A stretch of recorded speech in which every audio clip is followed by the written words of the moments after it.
Musiciens juifs d'hier et d'aujourd'hui. Une émission de musique classique et contemporaine qui revient sur les compositeurs et interprètes juifs en France et à l'étranger. Bonjour, aujourd'hui je voudrais vous parler de l'opéra français des compositeurs juifs au XIXe siècle, car il y en a eu plusieurs. Il s'agit de la période judaïque, selon l'élégante dénomination de Vincent d'Indy. Nous ne parlerons presque pas de musique liturgique, alors de quoi allons-nous parler ? Eh bien, d'opéra et d'opéra comique au XIXe siècle, écrits par des compositeurs juifs. Pour commencer, il faut que je vous parle de ce qu'on appelle, je cite, le grand opéra à la française. Il s'agit d'opéras associant une musique en 5 actes, sur plusieurs heures, avec un ballet, avec des chœurs fournis, avec des décors somptueux, avec une machinerie complexe. Les prémices sont dues aux Italiens installés à Paris, Spontini, Cherubini. Mais l'apogée est atteint avec Fromental à Lévis pour La Juive et Giacomo Meyerbeer pour Robert le Diable. Ce genre est illustré également par Auber, compositeur peut-être plus célèbre par sa station de RER que par sa musique, avec La Muette de Portici. Au passage, je ne vous cache pas mon admiration pour un compositeur ayant écrit un opéra dont le personnage principal est une muette. Alors ce genre du grand opéra à la française a été illustré également par Gounod, Massenet, Berlioz et Saint-Saëns notamment. Donc nous allons parler essentiellement de Halévy, de Meyerbeer, mais aussi de compositeurs moins connus, Louis-Ferdinand Hérold et Samuel David.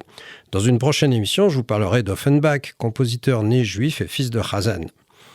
Jacques Fromental Halévy est né à Paris en 1799 d'un père Chazan et professeur d'hébreu, originaire d'Allemagne, et d'une mère originaire de Lorraine. Il entre au conservatoire à 10 ans, où il devient le protégé du directeur, qui était alors Luigi Cherubini, qui au passage détestera Berlioz quelques années plus tard. Revenons à Halévy, qui obtient le Grand Prix de Rome en 1819. Il voyage alors en Europe et c'est ainsi qu'il rencontre Beethoven à Vienne en 1822. De retour à Paris, il est chef de chant au Théâtre Italien, puis à l'Opéra de Paris. Il est ensuite nommé professeur d'harmonie au conservatoire, puis professeur de contrepoint et enfin de composition, le summum. À ce titre, il a comme élève des compositeurs qui deviendront célèbres par la suite, comme Gounod, Bizet et Saint-Saëns. Il est nommé à l'Institut en 1836 et devient secrétaire perpétuel de l'Académie des Beaux-Arts en 1837. Halévy a écrit un nombre considérable d'opéras et d'opéras comiques, dont la plupart ne sont actuellement presque plus jamais donnés, comme La Reine de Chypre, Charles VI, Les Mousquetaires de la Reine, Le Val d'Andorre ou Le Juif errant.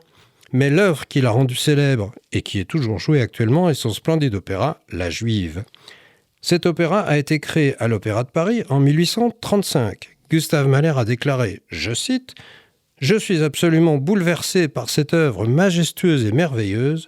Je la considère comme un des plus grands opéras jamais créés. » Fin de citation. La Juive, c'est l'opéra choisi pour l'inauguration du Palais Garnier en 1875, c'est-à-dire tout de même 13 ans après la mort du compositeur. Et ce n'est pas pour rien que la rue qui borde la façade nord du Palais Garnier s'appelle justement rue Halévy.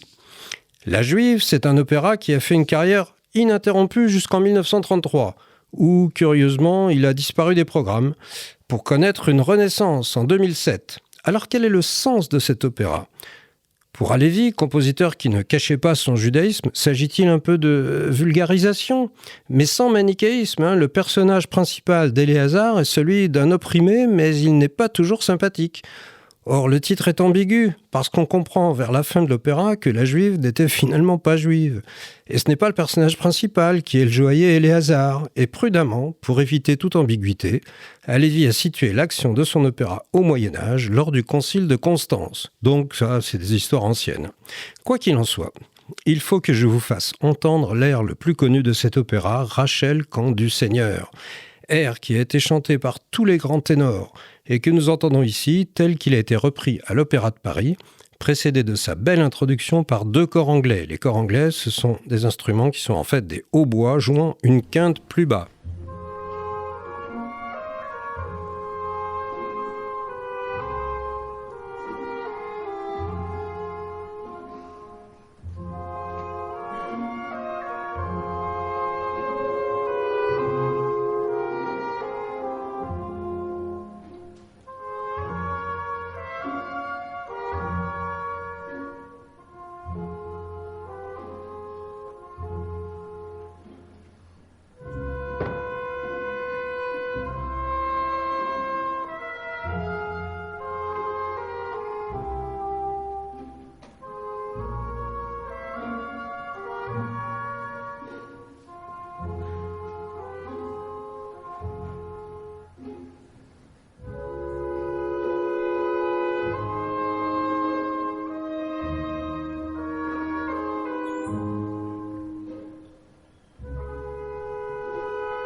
Cet air sublime a même été chanté par des ténors qui étaient également Chazan, comme Moshe Koussevitzky qui le chantait en yiddish.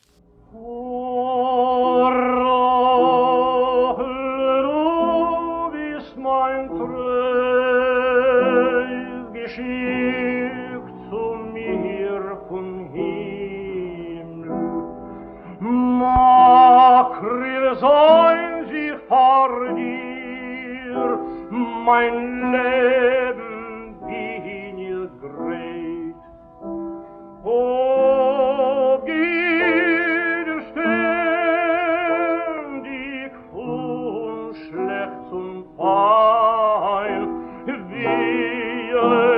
Kind, Georg dir ungelieb. Für mich bin ich heint, allein verbrennt zu werden. Deine Masel liegt jetzt in dem Henkers Hand, also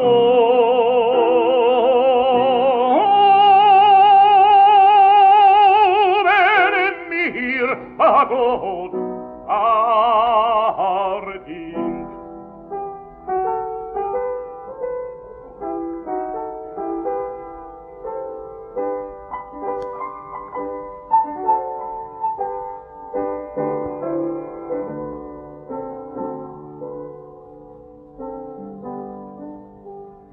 Wenn ich höre deine Weinen und deine Beten,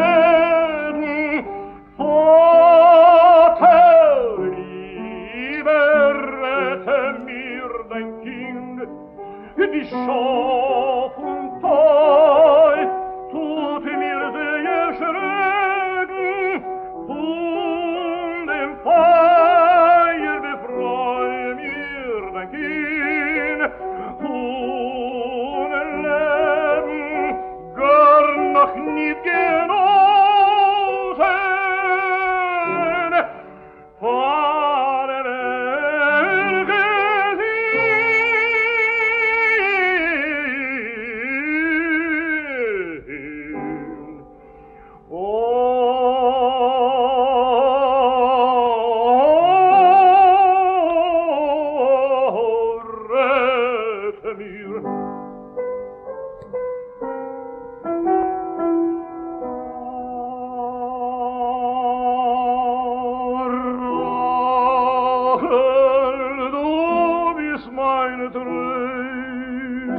geschickt zu mir von ihm.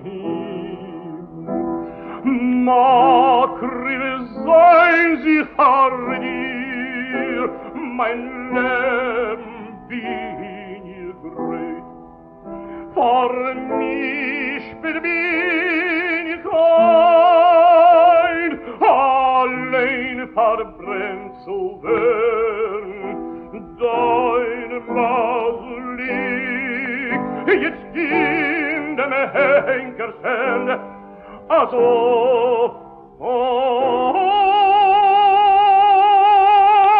wenn mir Gott Rache,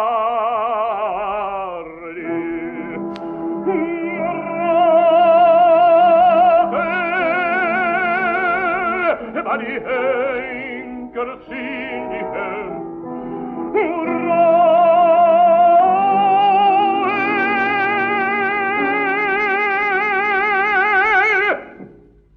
Hardir, vinaigrette,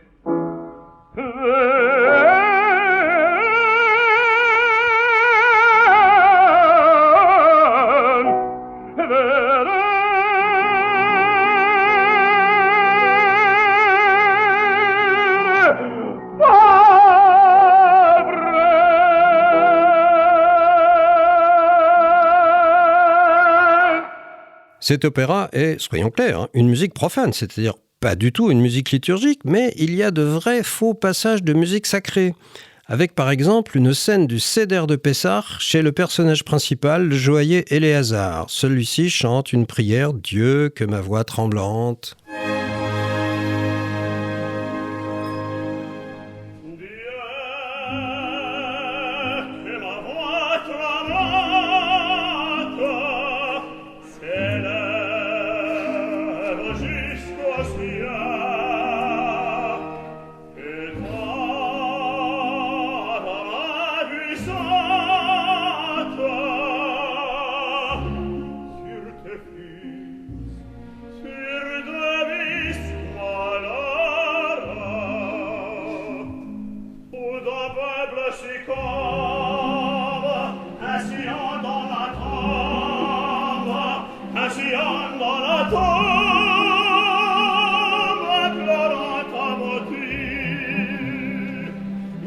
Seul avec lui che demande la via, chi demande la via.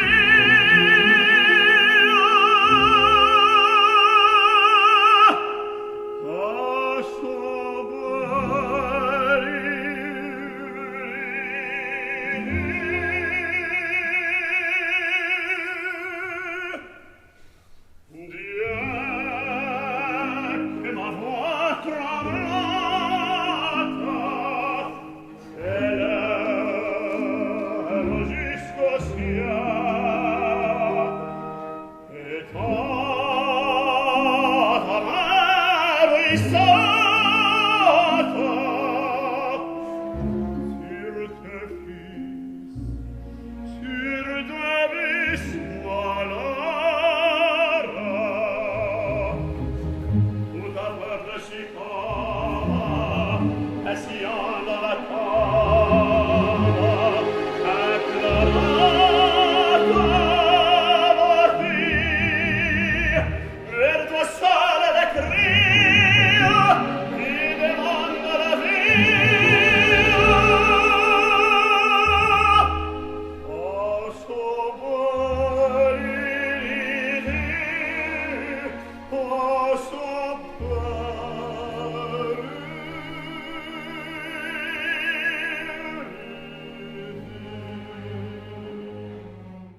Écoutons également la fin de l'acte 2, où nous retournons au Grand Opéra.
ma fureur vengeresse doit céder à tes pleurs. Que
Alors on a dit qu'on ne parlerait pas de musique liturgique, mais je ne peux pas m'empêcher de vous faire entendre ce Min Hametzar, le psaume 118, tiré du Hallel, écrit par Halévi, parce que pour le solo du ténor, on croirait vraiment entendre un air d'opéra.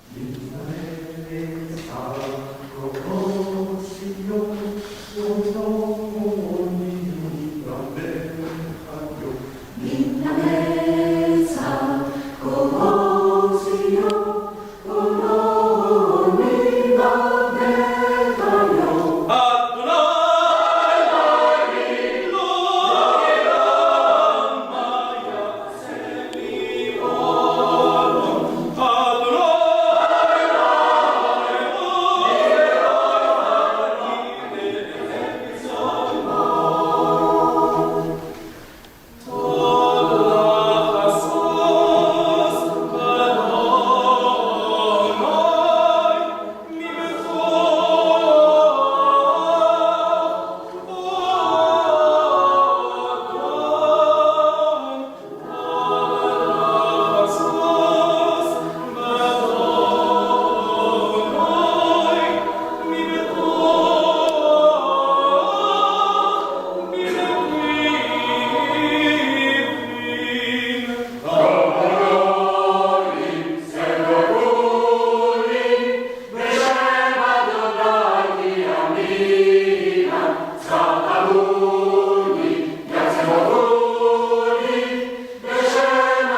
Il faut signaler, par ailleurs, que Halévy a écrit une cantate Prométhée enchaîné utilisant le quart de ton, premier exemple connu en musique occidentale.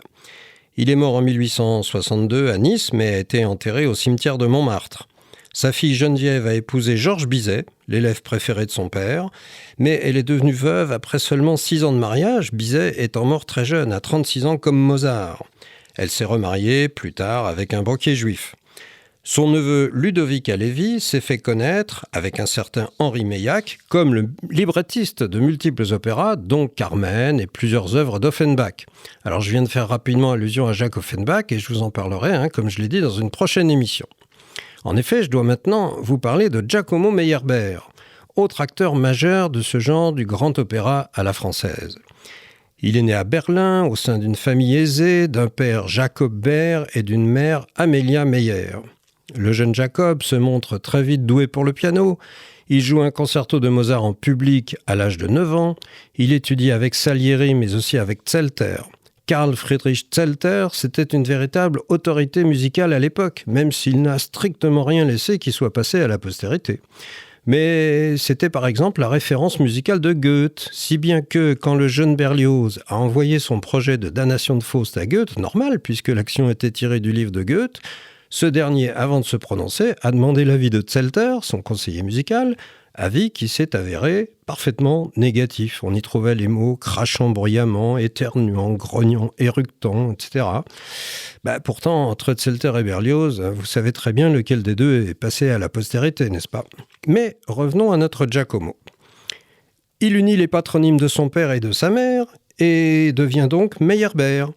Puis il part pour l'Italie, où il prend le prénom de Giacomo, qui faisait plus local, et c'est ainsi, sous le nom de Giacomo Meyerbeer, qu'il commence une belle carrière avec un premier succès en Italie, Il Crociato in Egitto, le croisé en Égypte.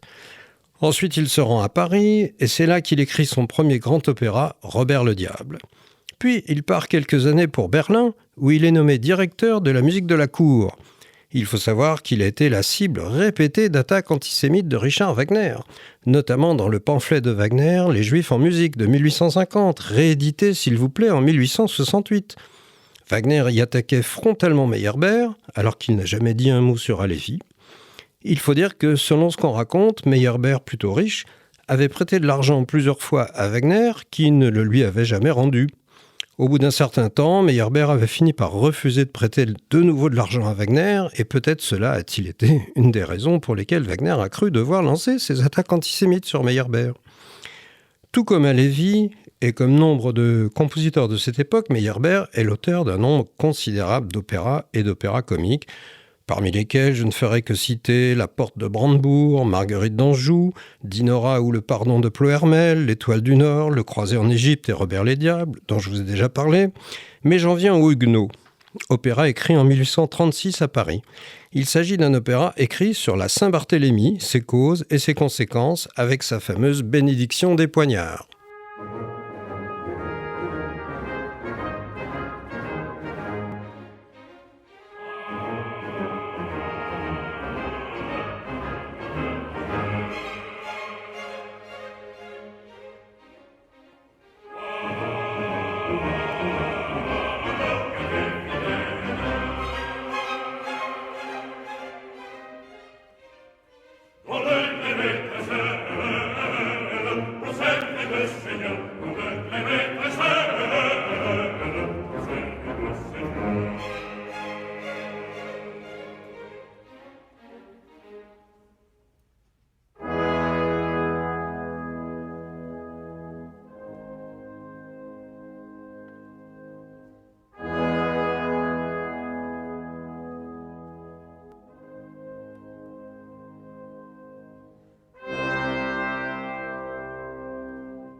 Meyerbeer n'a pas écrit que des opéras. Il a aussi écrit de la musique de chambre, de la musique d'orgue, des romances, des lieder et de la musique religieuse. Parmi ces opéras, je citerai maintenant Le Prophète, qui n'a absolument rien à voir avec les prophètes que nous connaissons, ni dans l'Ancien, ni dans le Nouveau Testament, mais dont je vous propose d'écouter l'ouverture.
J'insisterai sur le dernier grand succès de Meyerbeer, l'Africaine, dont le personnage principal est le navigateur portugais Vasco de Gama.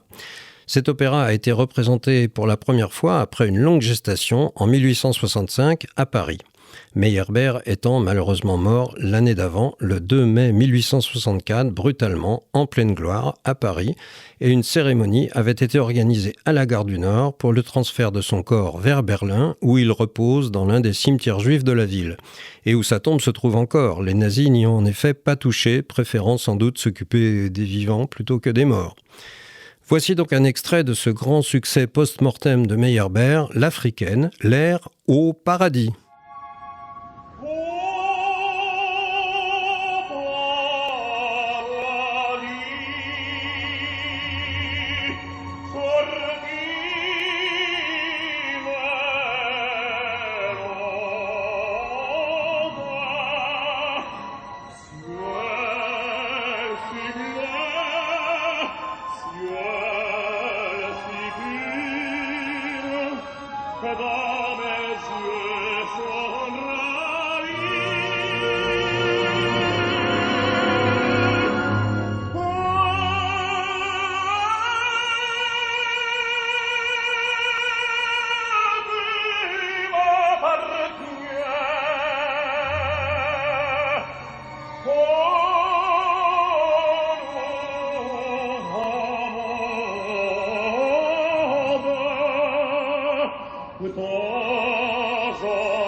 À la même époque, cette fameuse période judaïque, on trouve aussi Ferdinand Hérold, compositeur juif, très intégré dans la société. Une particularité notable, c'est qu'il est né à Paris en 1791 dans une rue qui porte maintenant son nom, dans le 1er arrondissement.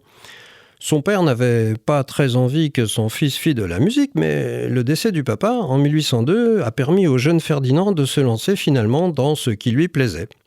Et il devient un virtuose du violon, mais aussi du piano et de la composition, puisqu'il obtient le Grand Prix de Rome en 1812. Il séjourne ainsi à Rome, à la Villa Médicis, puis à Naples, où il devient professeur des filles du roi de Naples, Murat. Il part un temps travailler à Vienne, et il revient à Paris en 1816, où il devient chef de chant, puis chef de chœur au Théâtre Italien. Hérold est à la tête d'un nombre impressionnant d'opéras comiques, surtout pour quelqu'un qui est mort de la tuberculose à 42 ans. Je citerai par exemple Le Muletier, L'Illusion, Les Troqueurs et Zampa, parfois encore un peu joué.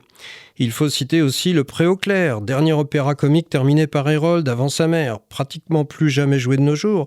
Mais c'est avec un ballet, La Fille mal gardée, qu'Hérold a surtout laissé son nom dans l'histoire de la musique.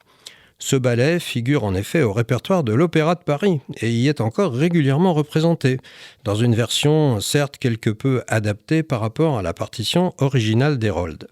Alors, pour vous faire entendre une partition véritablement de la plume d'Hérold, je vous propose plutôt l'ouverture de son dernier opéra comique, Le Pré aux Clercs.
Enfin, je vais conclure par quelques mots sur Samuel David, autre élève de Halévy au conservatoire et premier prix de Rome en 1858 à 22 ans.